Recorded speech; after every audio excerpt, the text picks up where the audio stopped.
Hello everyone, this is my first attempt at making a Quackle game analysis video. So today I'll be analyzing my game with Gautam, played at the second Alchemist Cup on 6th May 2017. Okay, so let's begin. Okay, he begins with Not, and my rec is as follows. So there were a few moves I considered. That includes Bow, Bowl, and as well as WAB. Okay, so let's simulate and see what Quackle says. Usually I set the simulation to 4 plies as it is the most efficient for my computer. Okay.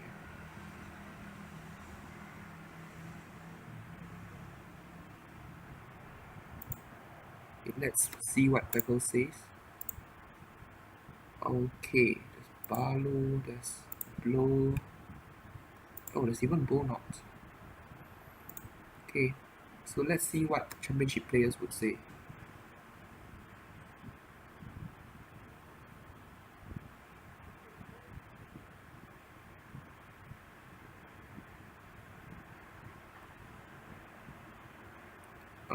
Here I was considering whether I should play the elf behind Bow, as there was a chance that he could add the back hook to Bow. So that would be, let's see, that would be L, R, and S. It's quite likely that he has either any one of those 3 letters. Yeah, so it might be better to put L to form bone so that there's fewer back hooks.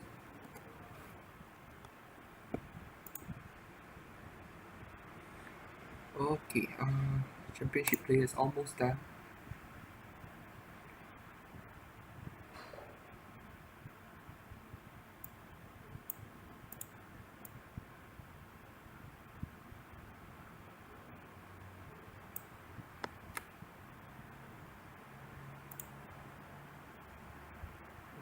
Okay. Wow, surprisingly, championship players prefers bow knot, keeping LARN. Okay, let's simulate this a little more.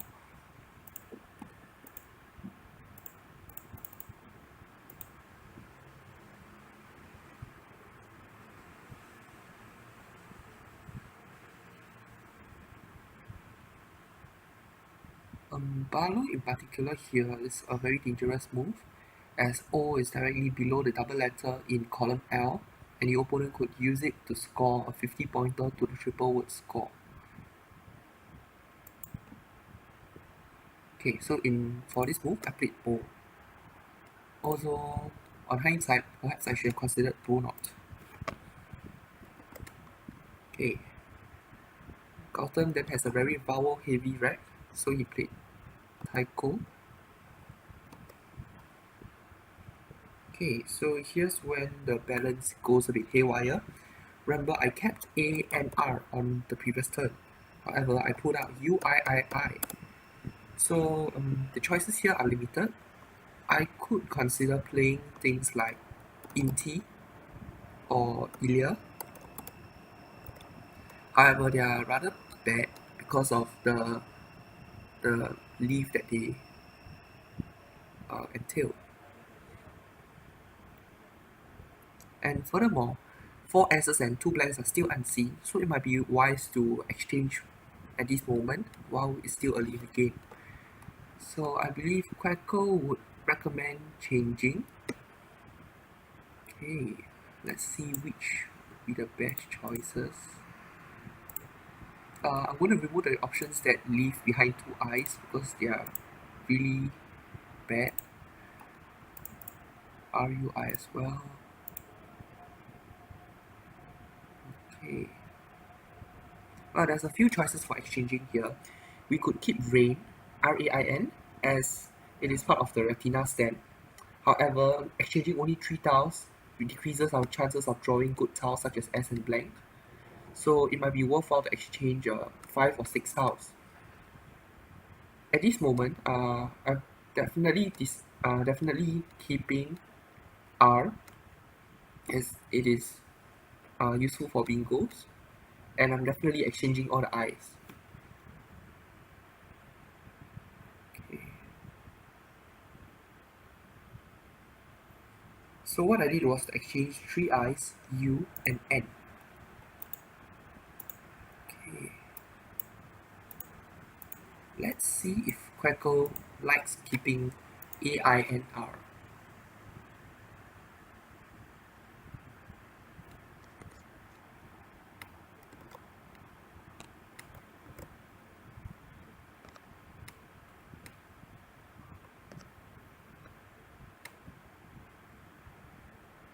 Okay, surprisingly, Quackle actually likes keeping RUIN.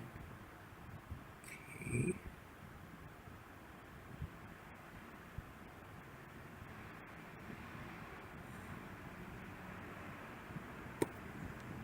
It is running quite slowly.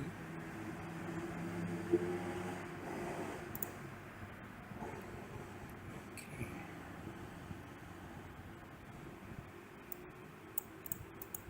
Okay, but anyways, I exchanged 3I, U and N, keeping AR, hoping for good draw. Okay, the win percentage is not far off from the top 3 options, around 40%. Okay. For the next move, Gautam plays EGO. This is a typical move. It doesn't give much information about what kind of tiles he has, but he's probably having like 4 vowels or 5 vowels. That's why he can play 2.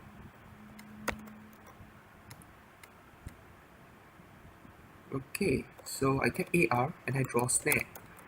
Well, this is quite a lucky draw, and I'm also very fortunate that Gautam didn't block the only bingo possible from this rack.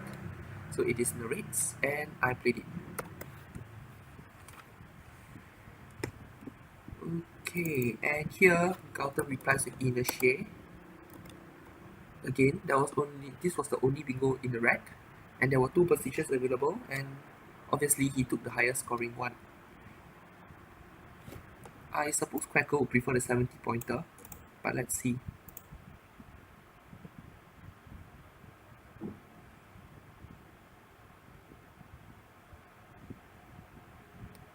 Okay, interesting scenario here. Quackle actually says that initiate along column D is safer, and I can see why.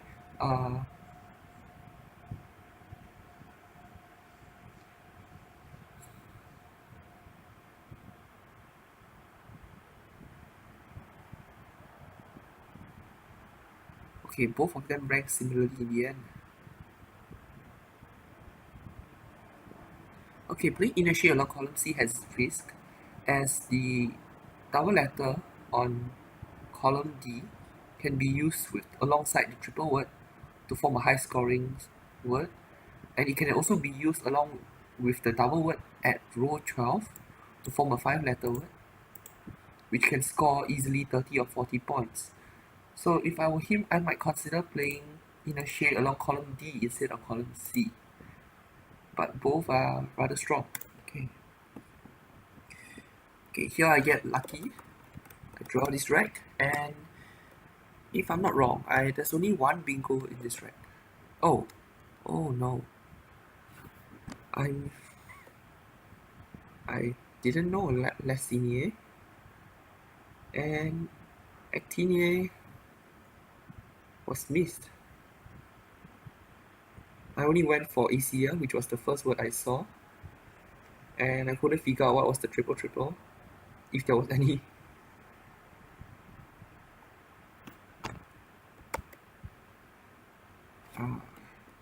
Okay. So here clearly the triple triple is best, but I didn't see it. Okay, he plays Fury for 44, and after bingoing I draw yet another blank and another bingo rack. Okay, there's quite a number of options here. Dilutees, exalted.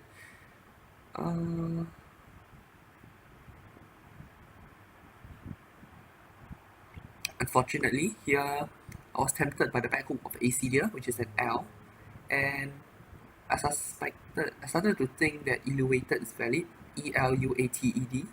Unfortunately, that's not the case. Okay, let's see.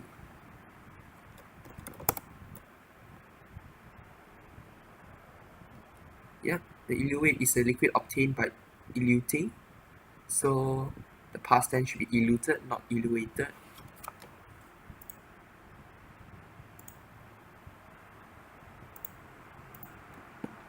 Yep, so what I did was I played eluated here, and it got challenged off promptly. It's interesting to note that here, Gautam actually challenged both words to trick me into thinking that Acedia might not be valid, and he did that probably because he had an L. Okay. Despite seeing my entire rack and knowing the bingos that I could have played, he still goes for hers.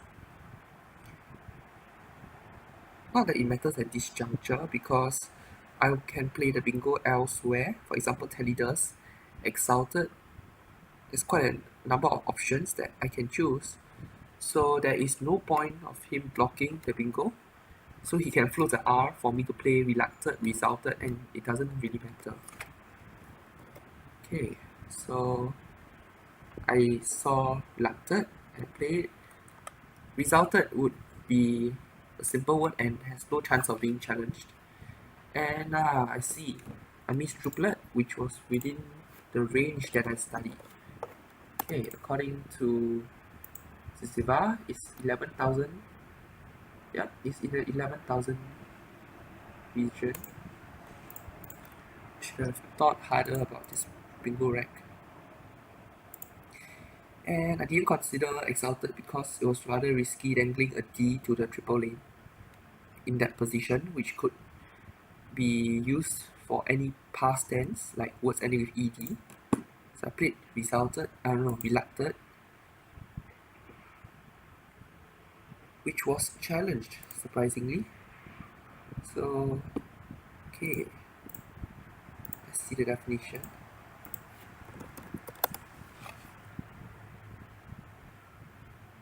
Yeah, to show opposition, to show reluctance, basically. So I was quite shocked when I had to go to the challenge station for this word. Okay, so after my bingo, Gautam had an L and he also had an X and played Flux. Sorry, let me switch the scene. Yeah, so played Flux for 75 points.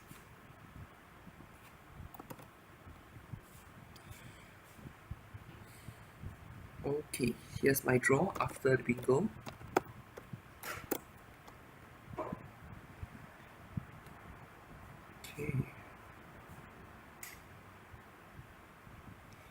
Okay, there were quite a number of options available for scoring. So I could immediately use the Z. For example, I could play ZAP or where else? The ZEA. Yep, there was a number of options. Okay. However, what I thought was this spot along column A was quite risky, as the opponent could make use of A8 and to put a 4-pointer, a 3-pointer like M, and score highly, like 40 plus easily. It is also worth noting that J and P are both unseen at this moment, so words like jab could be played. So there's quite a high risk here. So I decided to play OF. It's worth noting that using the Z at this moment is a little too early, as there's plenty of scoring opportunities using other letters at this moment. So, okay, let's see what Quackle says. I'll put it at 2 ply to speed up the simulation.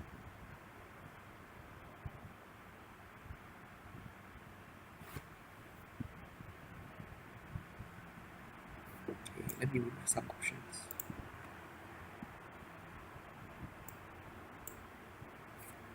I'll keep ZEA just in case.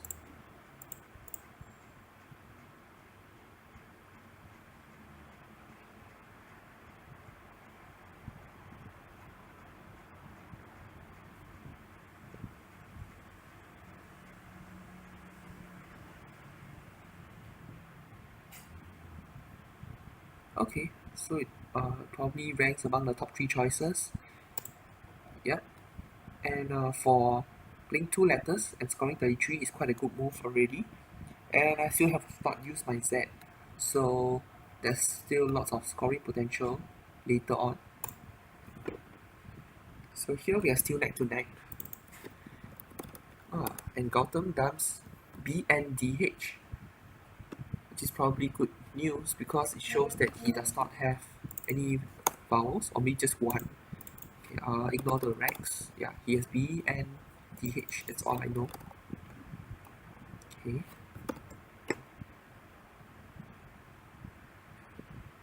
Okay, so after keeping A, A, O, B, Z the previous move, I drew C and Q. Okay, so here's when things get tricky. I was in a dilemma here because there were many possible setups that I could do. For example, I could just play O to set up for ZHO and ZA the next move. But what would probably happen is that Gautam will block it using column M. You can just play like HOM, HOT, or even just play MHO in column J to score.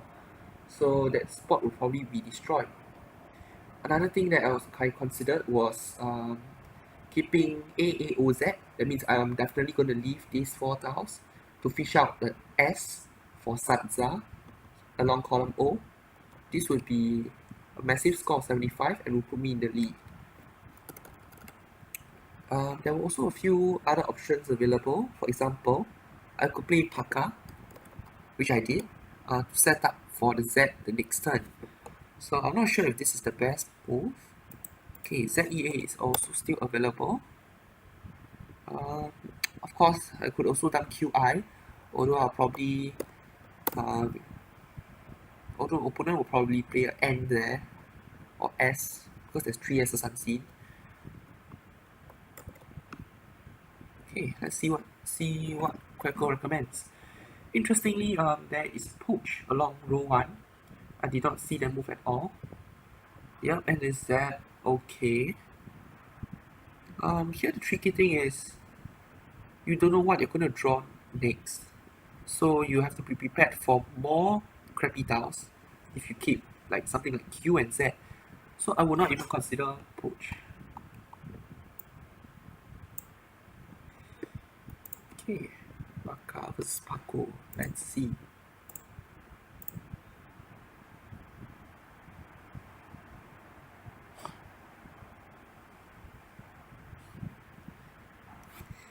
It's quite interesting to see what Quackle is preferring. It is recommending Poach for 32, which is a good score, but a leave of Q, A, Z. Okay, I can see why it's doing this. It's hoping to get QATI, which is quite likely given the 4 eyes unseen in the back. And there's always QI as a backup, so there's no big issue. ZEA is available later.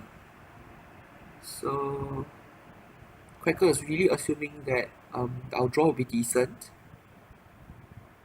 I'm doing a count of the vowels. 1, 12.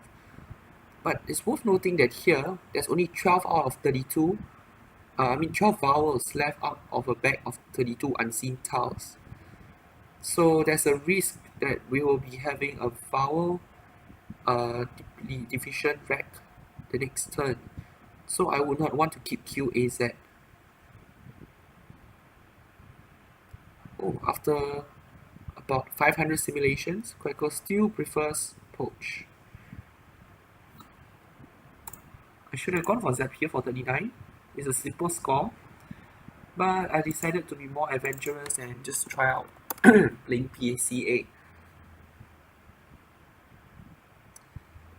to set up for the Z the next turn. Not sure how that turns out. Let's simulate.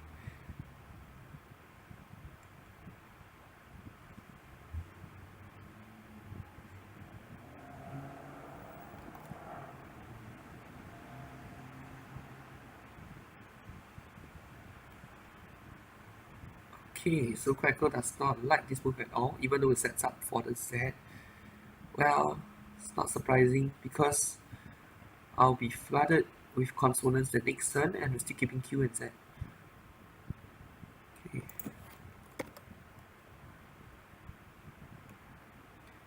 Yup, and Gautam dumps 4 consonants with 1 vowels, as I expected from a vowel deficient bag.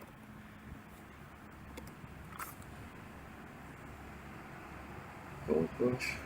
So after keeping QOZ, I draw D and PT.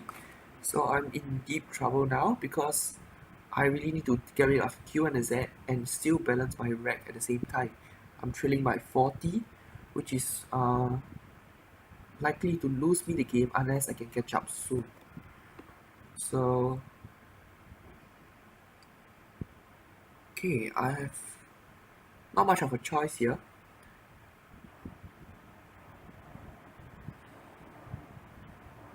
So I definitely have to play the Q first because it's very easy to get Q stuck. Okay. So there's QIN and QAT. Let's see which one is better. And okay, QAT is preferred. Okay, that's what I thought too, because if I opened the I opened with Paka just now, so the opponent could use the A from that lane to bingo, and it even takes a S, so the opponent could bingo easily with any word starting with S. So I should just block it slightly by playing QAT.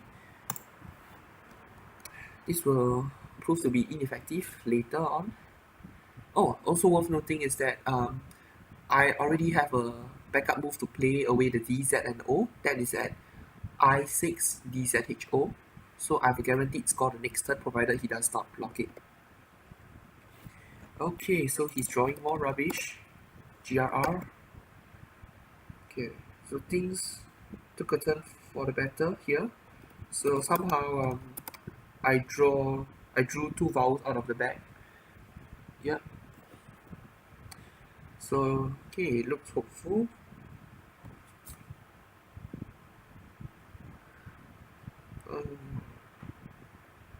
What did I play here?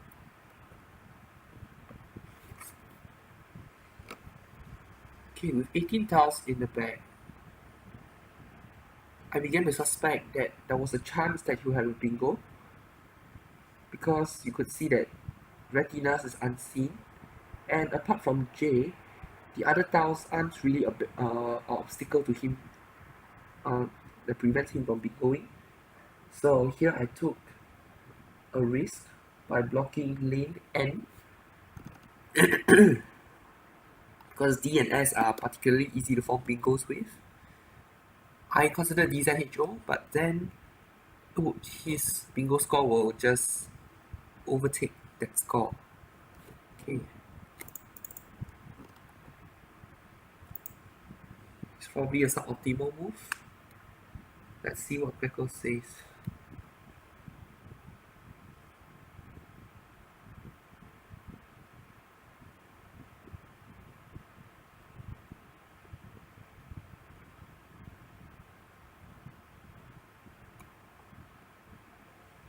Yeah, Quackle suggests going for DZHO to be only 6 points ahead, even though he's likely to bingo next. Okay. Yeah, on hindsight, I think I should have taken the 37 points instead of going for 12 points. Because his rank was Sinus. So it did not even matter where I played. Because he had more than one spot. He could play dressing, he can play ingress, he can play Sinus, singers. as long as there was more than one spot, he was definitely going to bingo, so I should have just gone for the highest score. Okay, he plays Sinus, and I actually held this move thinking whether Pakas was valid, but I just let it go. It's valid. Okay, so suddenly at this moment I'm behind. Unfortunately, due to the new dictionary, that is TIZ, so I could score 65 to keep up. Okay, if I play JIZ, it's probably not as good. I'm almost certain that it's not as good, because even though the red leaf is better, but it drains the scores of the letters too soon. So yes, ZO is the best. And since he now knows I can play Dijin, okay, my rec is Dijin. Yeah. So his rec is AEEIOUV. So he has few options. He can continue scoring with video, but I can play Dijin at at row 15, so that wouldn't be effective. So what he chose was Vo for 25 points, keeping AEIU just to block my DG. So I'm really desperate to get rid of the J here before I get stuck. So there's not much of an option. There's either Jism for 17, which is too little, or just Jedi for 24. So I play Jedi, and he goes out with... no, he does not go out. No. Sorry, one mistake. He played VAE the previous turn. Yes, that makes more sense. And he keeps EOI, which will let him play out easily over here at row 12. I decided not to block it because doing so would worsen my spread. I should just play Jedi for 24 and just try to catch up. And he finishes with EOI for 14 points. So the final scores are 469 to 417. From this game, you can see that a bingo earlier on in the game could really cost you a vital turn, which could be the difference between a win and a loss. And I probably should have gone for exalted or simpler bingos rather than trying to be ambitious and play along triple lane.